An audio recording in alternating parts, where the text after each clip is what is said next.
Es un gusto poder saludarles y dar la bienvenida a una edición más de Una Voz en el Desierto. Hoy día es lunes 7 de febrero del año 2022. El título para la entrega de hoy es La violencia marca la agenda. Quiero remitirme a un pasaje de la Biblia que está en Génesis capítulo 6, dos versículos que quiero leer en este momento.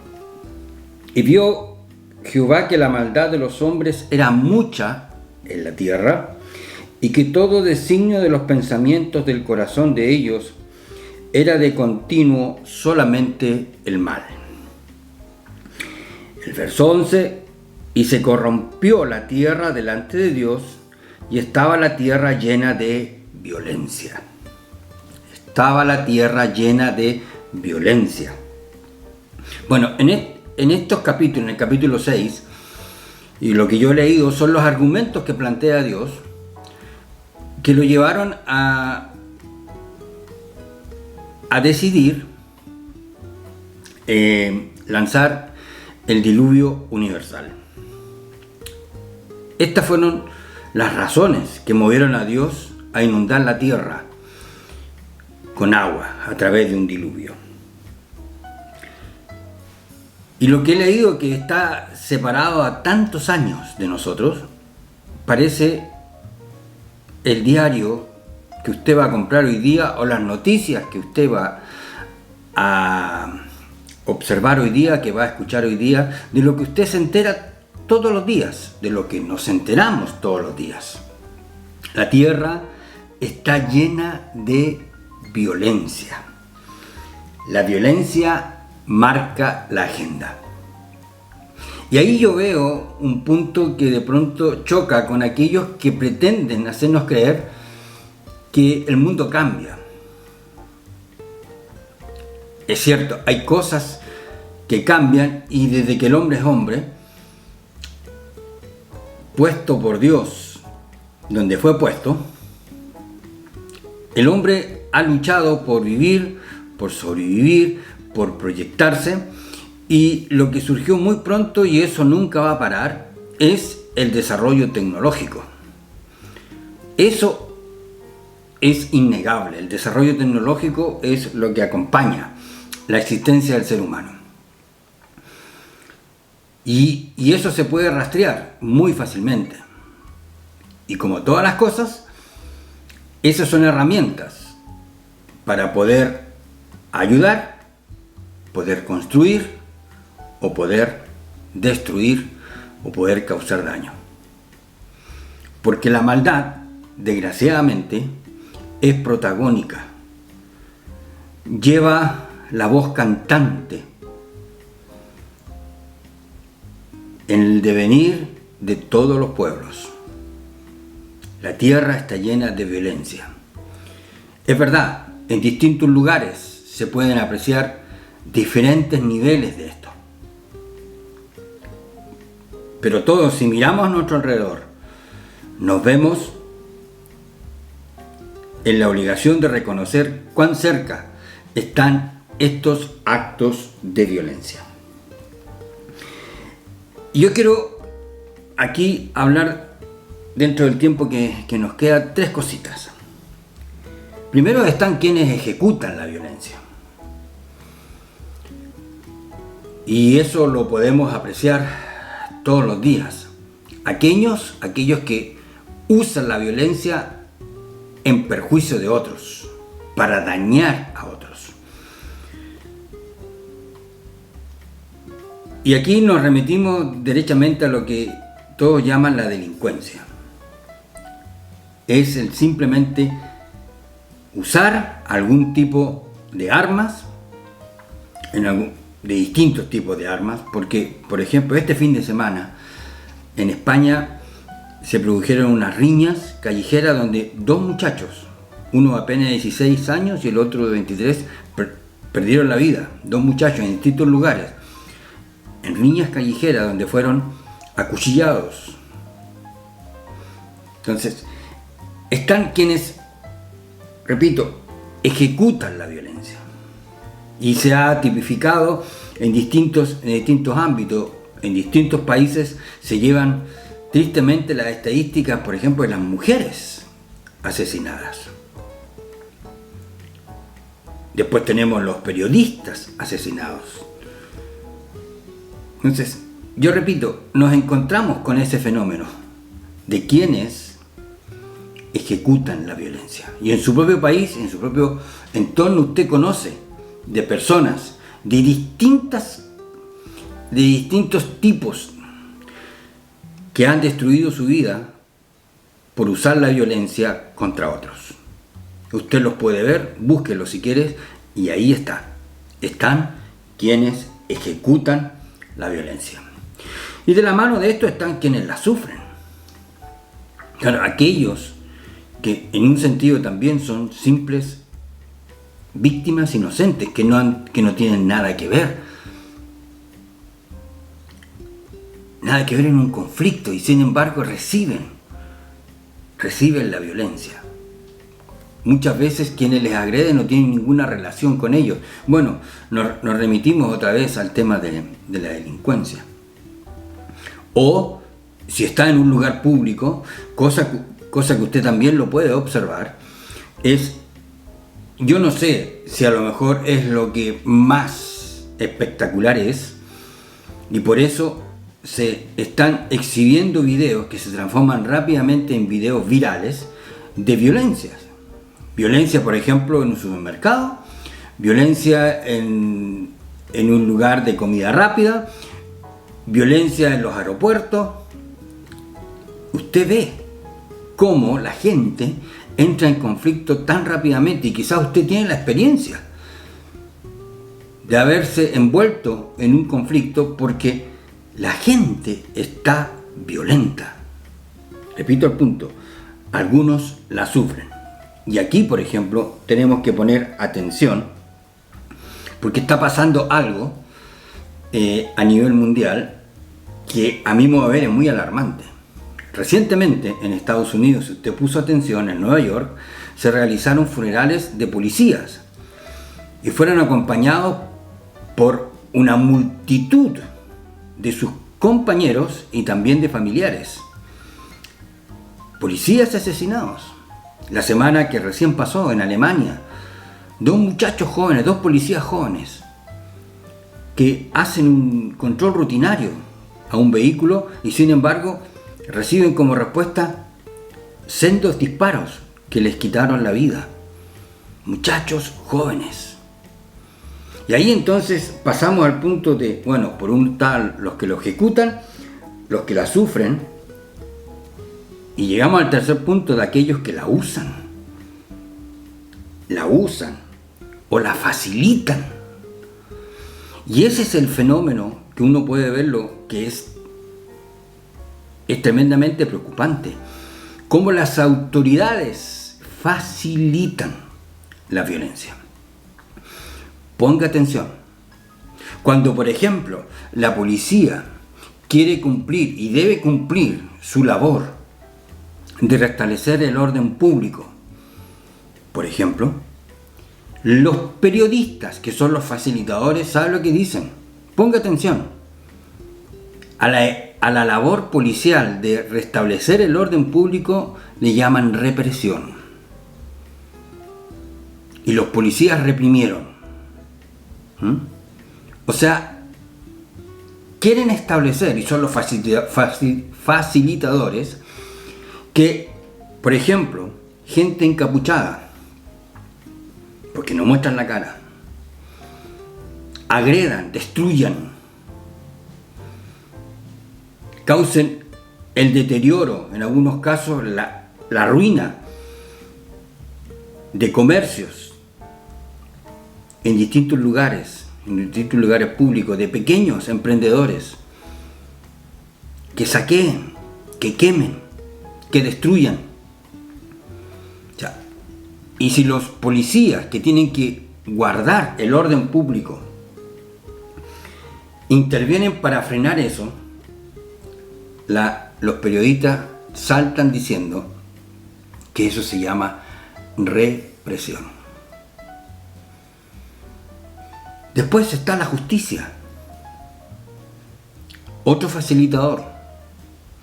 Hoy día hablan ya no de los castigos correspondientes, sino que se habla de los castigos proporcionales.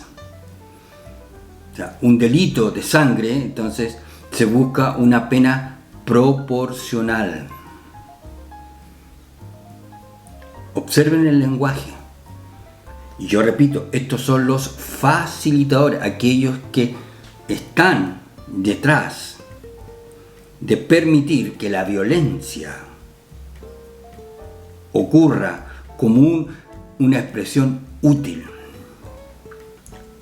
Y también hay quienes asusan la violencia, por ejemplo, para llegar en algún momento al poder en un respectivo país.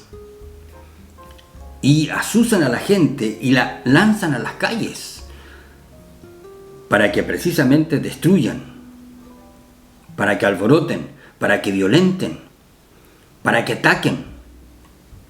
Y cuando llegan al poder, creen que ese sistema que ellos han usado se terminó.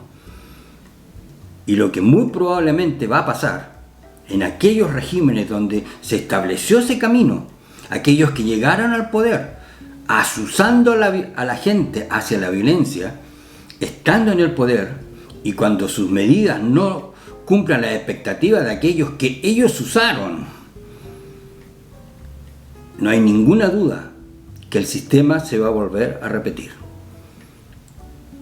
Quienes la ejecutan, quienes la sufren y quienes la facilitan. Y parece, repito en esto, que la vida no ha cambiado mucho, que no nos hemos movido mucho, que estamos en el mismo lugar de siempre. Imagínense lo que yo les leí miles de años atrás. El Señor decidiendo enviar un diluvio porque la tierra estaba llena de violencia. Los pensamientos del corazón de ellos era solamente el mal. Aquí hablamos de la motivación. Repito, la violencia. ¿Qué vamos a decir de la violencia en las redes sociales? Usted lo puede comprobar. Y quizás ha sido también víctima de ataques sufridos por quizás cuestiones simples que usted ha hecho, o a lo mejor ha querido tener la mejor intención, pero la respuesta que ha recibido ha sido simplemente violencia. La tierra está llena de violencia y la violencia marca la agenda. Y cuando digo marca la agenda, obliga a ocuparse. Y ahora vamos a la violencia institucionalizada, que es la que estamos en este momento viviendo acá en Europa, en un foco que parece un polvorín. Son las tropas que ha desplazado el señor Putin. En la frontera con Ucrania se habla de miles, más de 100.000 soldados, aparte de los pertrechos militares, aparte de toda la logística que significa tener esa gente apostada ahí en la frontera. ¿Y qué es eso? Violencia. La violencia. Y cuando uno ve ya a ese nivel el uso de la violencia y la disposición de los jerarcas para llevar adelante planes de violencia, uno simplemente tiene que mover la cabeza y decir o concluir que la estupidez humana y el pecado del hombre prácticamente son una misma cosa. Yo les he dicho en otros videos, yo conozco gente de Rusia con la cual converso y les pregunto cuál es la visión que ellos tienen. Y uno observa cómo un país con tantas necesidades, con gente que necesita tener una profesión, tener trabajo, gente que necesita tener las herramientas y los medios para poder construirse un futuro para ellos y para la familia, pasan completamente al último vagón del carro para las autoridades. No les interesa. Y hablo con gente de Irán, por ejemplo, muchachos jóvenes, el mismo análisis. Se gastan la plata que no tienen para construir arsenales nucleares a costa de la pobreza, de la precariedad de su propia gente. En vez, entonces, de invertir recursos, invertir habilidades para definitivamente crear condiciones favorables y mejores para sus propios países, se embarcan en iniciativas bélicas como la que estamos viendo ahora. El señor Putin, yo repito, visto desde acá, desde Europa, que el único pulso que él quiere hacer es con Estados Unidos y quiere destruir la Unión Europea. Ese es su fin, porque hace muchos años que Rusia ya no tiene un protagonismo dentro del devenir de la historia del mundo en general. Y lo único que quiere es que se destruya la Unión Europea, o sea, usar otra vez la violencia como una herramienta institucionalizada. Yo vuelvo al punto en esto. ¿Cuánto ha cambiado el ser humano? ¿Podemos decir que hemos cambiado? ¿Que el mundo cambia? Cuando la violencia nos va a llevar al despeñadero y nos arrastra a lugares que no queremos. Porque la mayoría de la gente de a pie, como decimos, quiere poder vivir en paz, quiere poder tener las herramientas para desarrollar su profesión, sus planes personales y familiares. Eso quiere. Y sin embargo son arrastrados por la violencia. Son arrastrados por jerarcas que lo único que persiguen son sus intereses, sin importar absolutamente lo que pase con la gente de su pueblo. Ahora, usted dirá, ¿qué solución tenemos a esto? ¿Qué solución hay? Yo termino simplemente preguntándole a usted, preguntándome personalmente, ¿soy una persona violenta? ¿Es usted una persona violenta? ¿Es usted que es una persona que está en la celebración de la violencia, de la destrucción? No creo que haya alguien que me esté mirando que sea parte de este mecanismo, que sea parte de estas estrategias, que esté comprometido con la violencia. Ya, pero yo simplemente me lo pregunto a mí, ¿somos violentos? ¿Somos personas violentas? En la bienaventuranza de Jesús, bienaventurados los pacificadores, nos dijo. Claro, los pacificadores son agentes que están comprometidos con crear condiciones de paz. Son los que intervienen, son los que se involucran, son los que se comprometen para producir ambientes de paz. Si queremos, yo insisto, crear ambientes distintos, nuestro corazón tiene que ser distinto. Nuestra naturaleza tiene que ser destruida y cambiada. Esa inclinación a la violencia tiene que definitivamente ser derrocada, destruida. Por eso Cristo fue a la cruz, para morir por nuestro pecado, para transformar nuestras vidas y hacernos no solamente personas que estemos en paz con Dios, en paz con nosotros mismos, en paz con los demás, sino que comprometidos con caminos de pacificación. Usted y yo tenemos que revisarnos. Yo le agradezco por este tiempo. Si usted quiere, aquí abajo puede dejar su comentario, puede dejar su calificación. Si desea también me puede escribir, aquí abajo del video está mi correo electrónico y puede comunicarse conmigo. Y si es su interés también puede ir a la tienda de Amazon y adquirir mi primer libro, Maravillosamente Escondido. Le agradezco por su tiempo y será hasta una próxima oportunidad.